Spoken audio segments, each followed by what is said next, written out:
All right, so let me just get started. It's great to be here.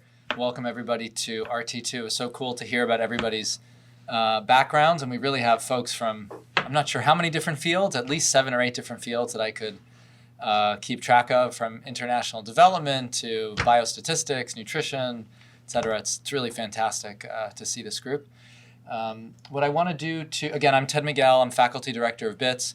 What I want to do in this first session for the first half hour or so is give a little bit of overview on the scientific ethos and some of the principles that really drive the open science movement, really just as a sort of foundation for the rest of what we'll talk about the next few days. So the session title is Mertonian Norms, because I'll talk about scientific norms as described by Robert Merton, the famous sociologist of the last century. This was sort of the template slide. Again, my background is I'm a development economist. I work with both experimental and non-experimental data, and my main research focus is African economic development. So that's been the kind of anchor of my work through the years. This is the RT2 roadmap. So these are some of the topics that we'll be going through over the next few days. The vision behind the roadmap, and I think Sean will talk more about this later on, is there really is a cycle of research, and there's no clear necessary start or finish to some of these issues. Where my talk today fits in really is, I guess, somewhere in the middle. It's a foundational item, the principles behind open science that hopefully will make sense and sort of feed into the discussion of many other topics. That's sort of how I see it fitting into the roadmap. So let me just give you a little bit of background. One of the most famous statements of the scientific ethos, research norms, is Merton's 1942 article, and I'll be talking about it today and then kind of going beyond it.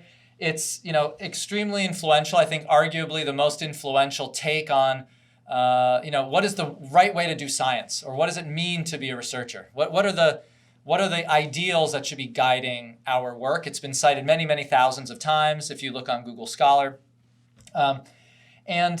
What's really neat about Merton's take is he thinks of scientists, he was a sociologist, thinks of the scientific process as a social process and tries to understand the role of the scientist being embedded in a bunch of social institutions and social norms.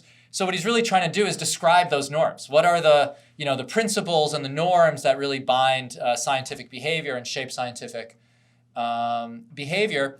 And it goes beyond. Another reason why I think this is a valuable take on the scientific process is not only does he lay out a bunch of principles which he and many others think will lead to really good science.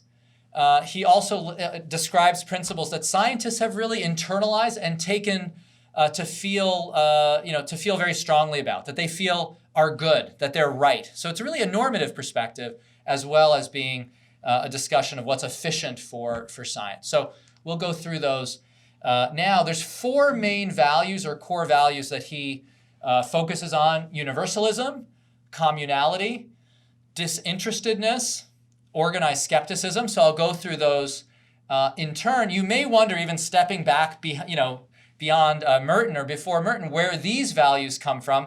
There's actually a bunch of scholarship and historical work trying to describe where the modern European research university comes from.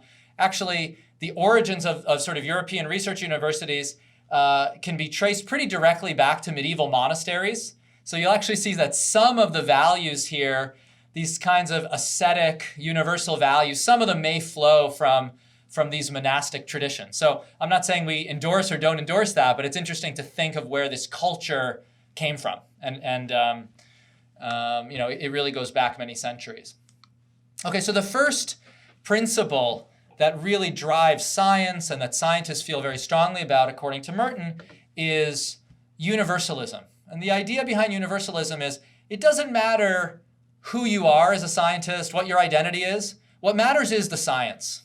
So, we shouldn't reject or accept scientific claims based on the characteristics of the scientist. We should be able to prove a mathematical proof. It stands on its own, the proof. It doesn't matter who wrote it down.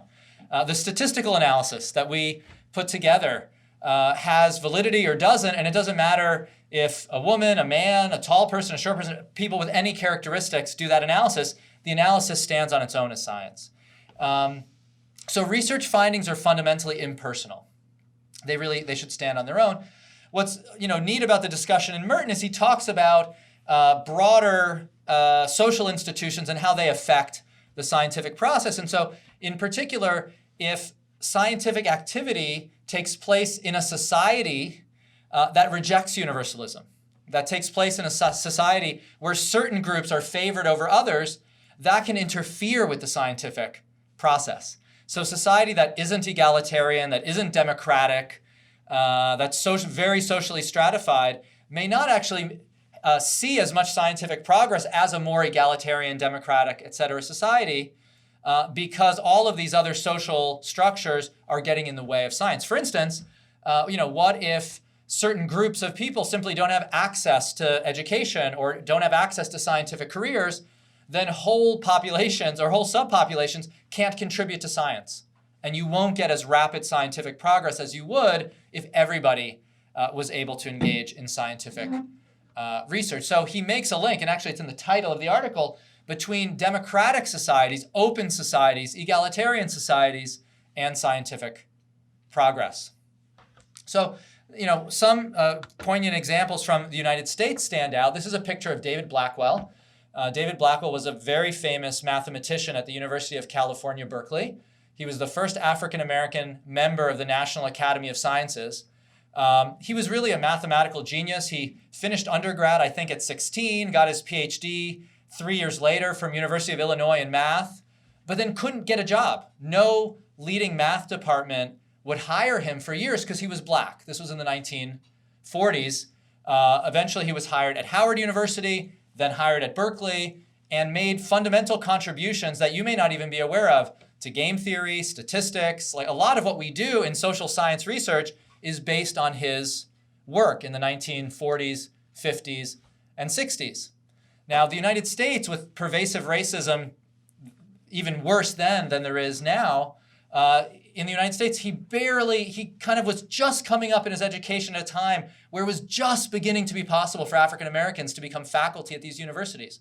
Maybe if he was born 5 or 10 years earlier, we would never know his name. He never would have been allowed to get a PhD. Who knows what would have happened to all of his potential contributions.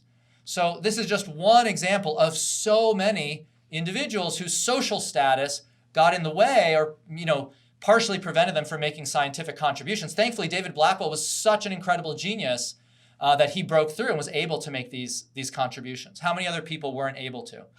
And, this is one example, but we could think of discrimination on the basis of gender, sexual orientation, social status, etc., as other social characteristics that through the years have prevented so many people from making contributions to science. Again, if you imagine you're in a society where so many people are locked out of this opportunity, science won't progress as fast as it would as if everybody were allowed to make contributions to science. Okay, so this is just one example of universalism being incredibly important. Okay, so that's the first value of scientific inquiry. Universalism, we can all be scientists. 2, communality. In the original Merton writing, he called this communism, actually, but then that was, so if you do read the original article, but that got confused with some other stuff that was going on back then. So we're going to call it communality. So what is communality? Communality means the product of scientific inquiry, what we produce, belongs to the community.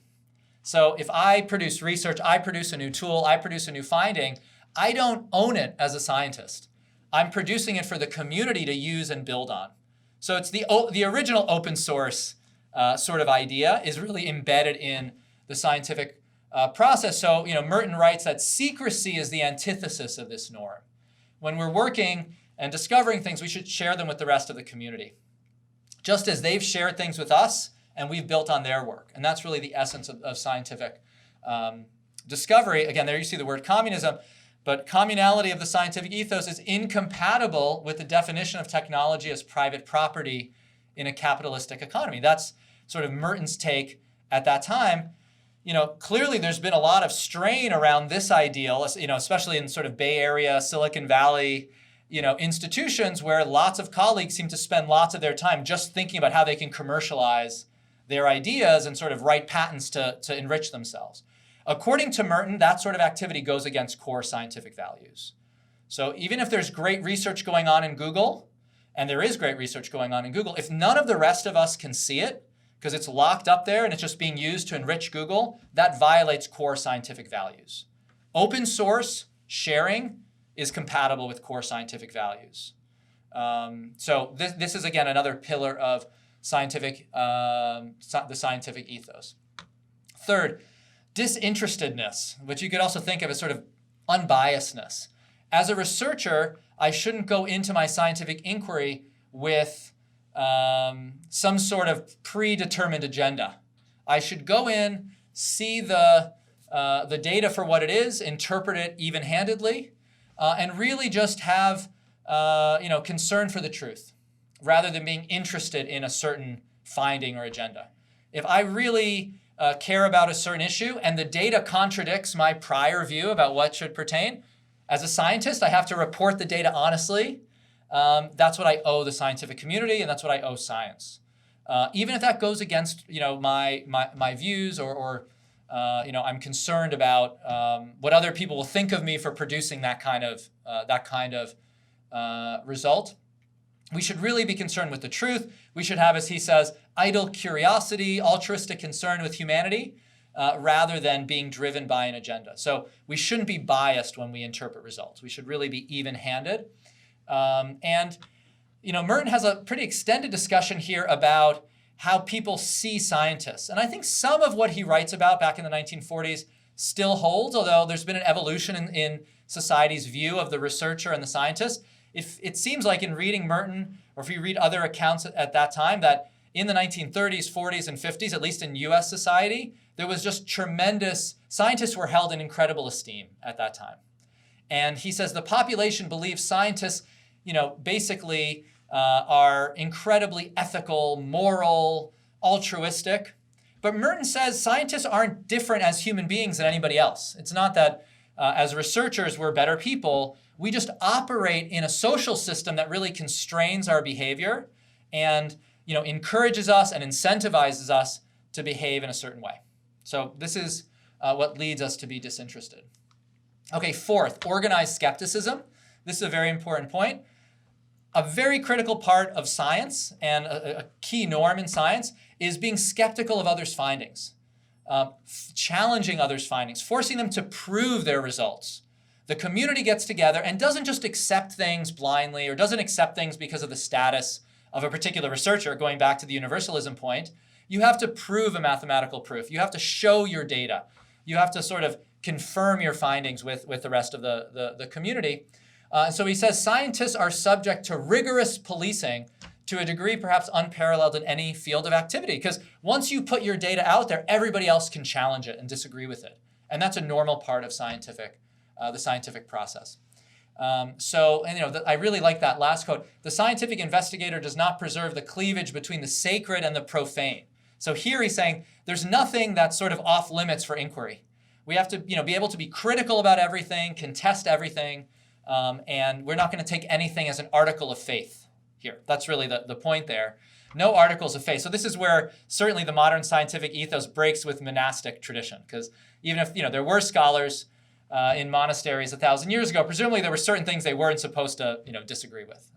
Maybe they'd get kicked out of the monastery for that. Okay, so these are the 4 points. What you can see in this discussion of these 4 core elements of the scientific ethos is openness and transparency are really at the heart of all of them.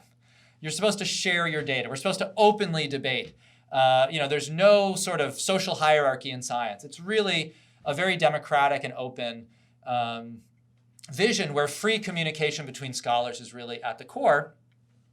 And I think these are values that a lot of us find pretty attractive. I think, if you read, I don't know how many of you have actually read that Merton 42 article? All the sociologists and some related fields raise their hand. That's great. So if you've read, Merton, at least for me, I find it quite inspiring to imagine that I'm part of this sort of tradition, a part of a research tradition where people hold these values that are so attractive, that are so appealing. The question then is, how closely do we conform to these values? It sounds great and something that maybe a lot of us can get behind and believe in. But 80 years after Merton, how closely do we conform? So there's been some work on this, and I'm just going to mention one piece, Anderson et al.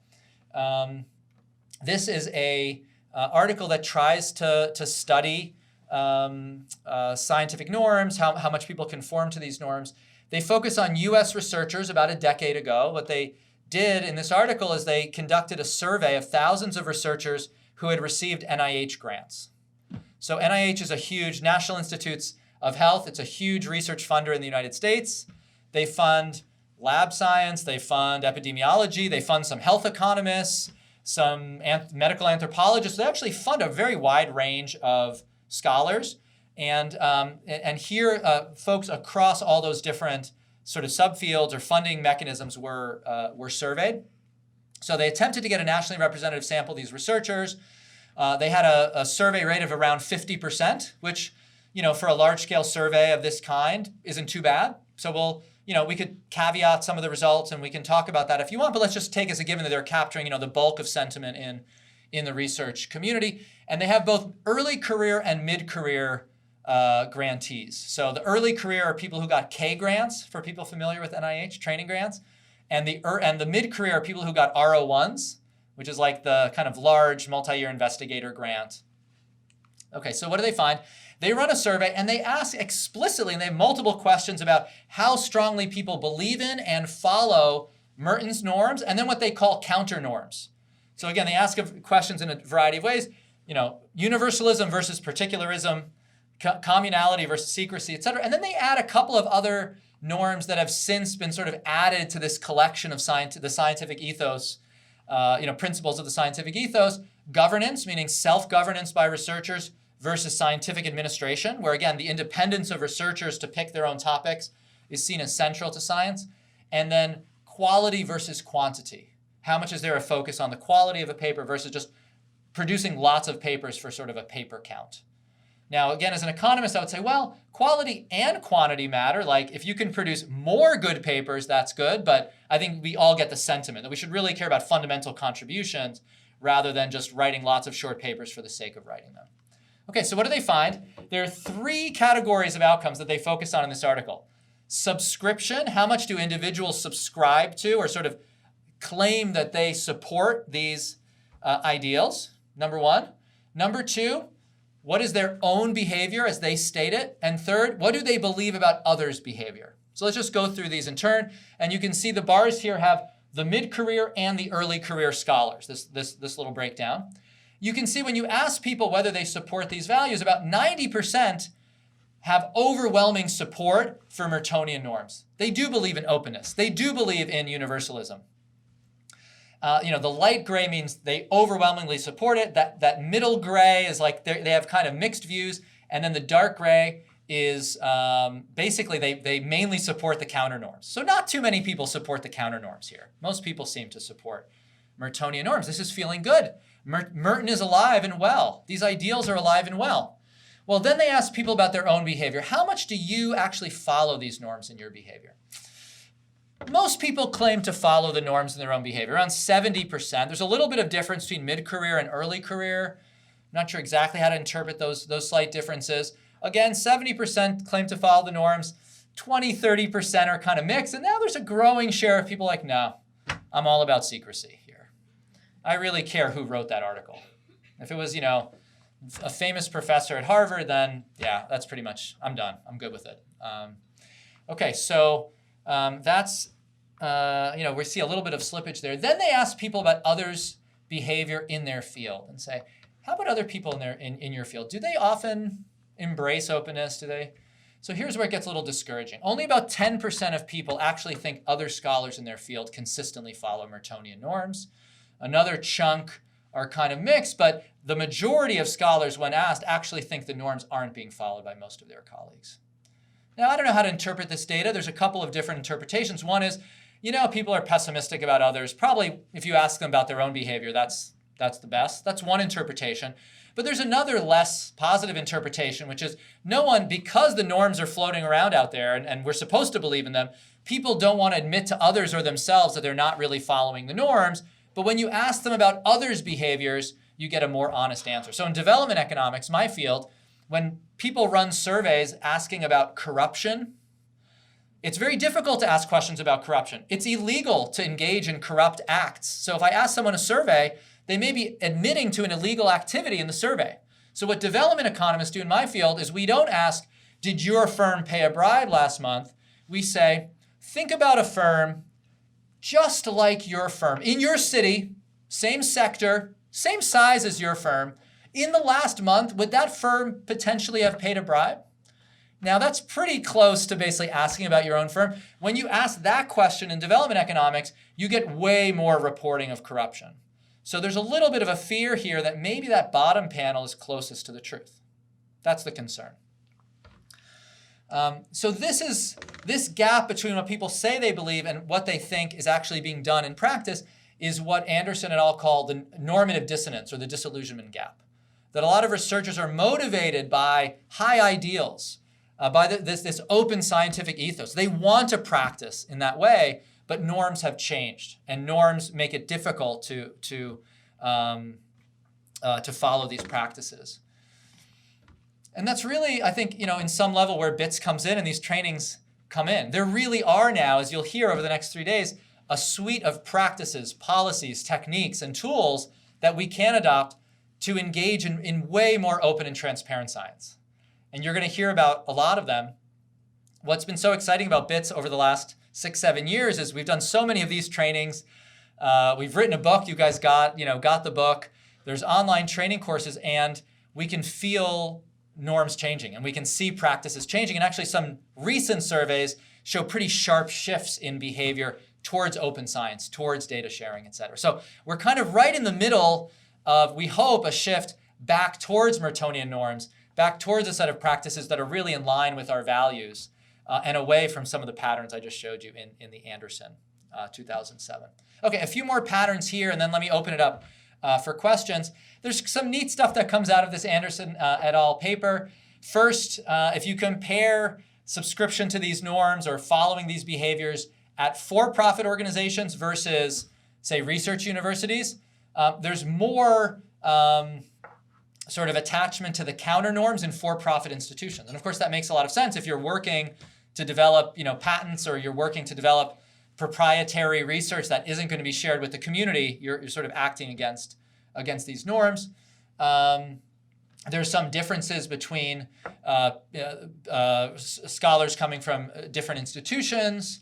There's slightly higher subscription to open science norms among women in the data set, although it's not huge. So again, there's some differences that are interesting in the data as well. If you're interested, you can dig into that a little bit more.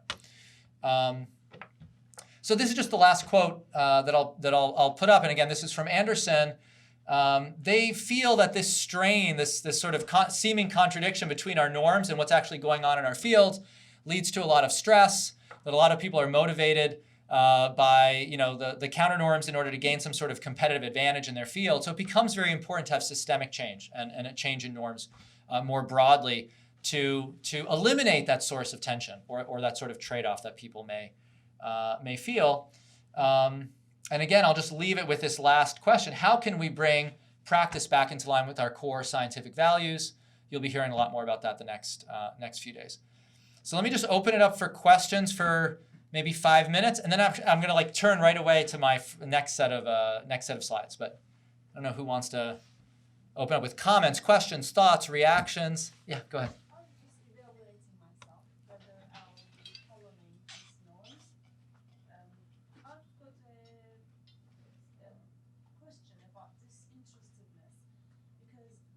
Unbiasedness is very important, but what about the altruism?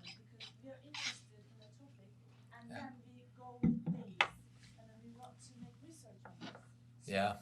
So does this comply? Apparently doesn't, but Yeah, I think it does comply. So I think being motivated in certain questions as a scientist is completely natural. None of us would be in our fields if we weren't passionate about certain issues. It's what drove us to work so hard for our PhDs, to spend so much time on our research.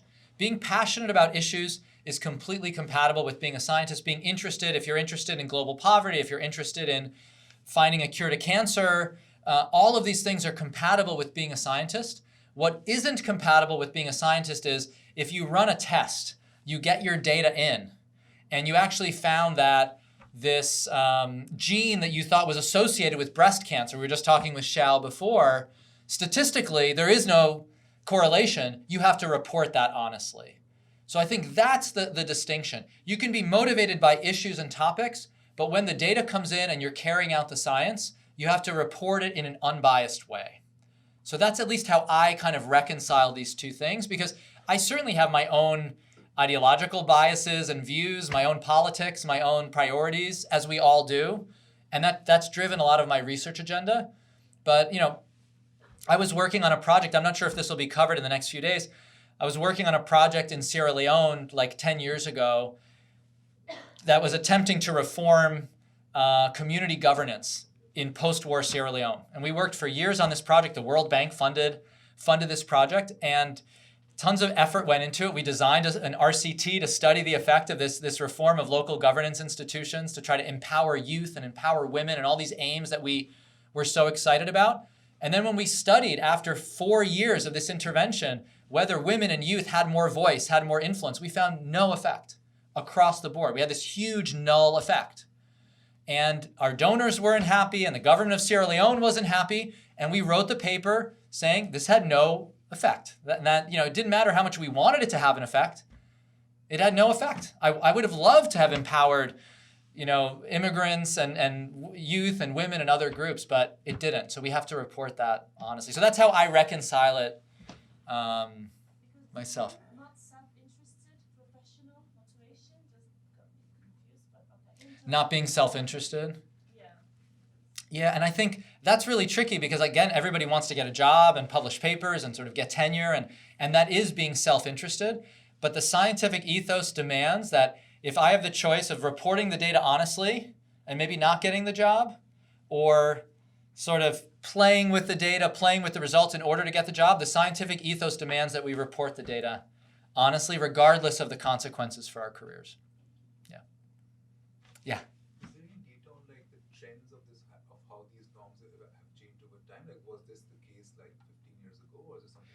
Yeah, yesterday in Dime, I presented some new data showing some trends, showing some positive trends. It's not in my talk here today, but maybe we can share. I'm not sure if the slides from yesterday could be shared with this group. Or maybe your slides from the NBR talk.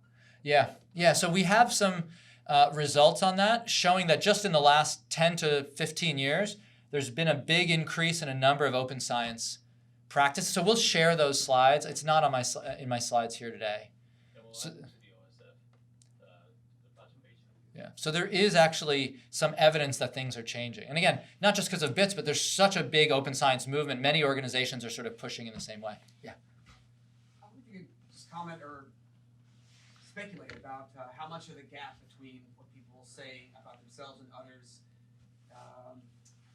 is a consequence maybe of the incentive structure in academic and research organizations. How much of that is just, you think, people not following norms? I think incentives are a huge part of it. And I think that the pressure to publish and people's desire not to get scooped in their research and whatnot is probably a big driver of secrecy in many cases. And again, that's why changes in policies and whatnot are really important, because if we don't have policies in place that incentivize open, transparent behavior, we'll be stuck in this kind of Anderson 2007 world, I think. Yeah, please. Are you, are at Berkeley or other places, like, I feel like this kind of training is fantastic for bringing up scholars who are going to be passionate and feel this way. Yeah. But at the higher levels of university administrators, research funders, are we experimenting there with changing norms, or I don't know, is BITS working on that? Yeah, that's a big part of what Katie talked about, the ecosystem work, and hopefully later on in this session she can talk about that. And I think, again, when we started about 7 years ago, there was much less awareness than there is now. And now between BITS and the Center for Open Science and Metrics at Stanford and some others, there's a bunch of organizations based at universities that have been pushing for changes. So one of the things that's been very exciting about the last few years is more donors are pushing for open practices, pre-analysis plans, data sharing. More journals are changing their practices. I'll have a word to say about that in my next set of slides. So I think over the course of the next 3 days, you'll see that not only is it important to do what we're doing here and really create a new generation of scholars pushing for these changes from the ground up, but it's very important that there's sort of top-down institutional change. And BITS's goal is to try to do both. And little by little, I think changes are starting to happen.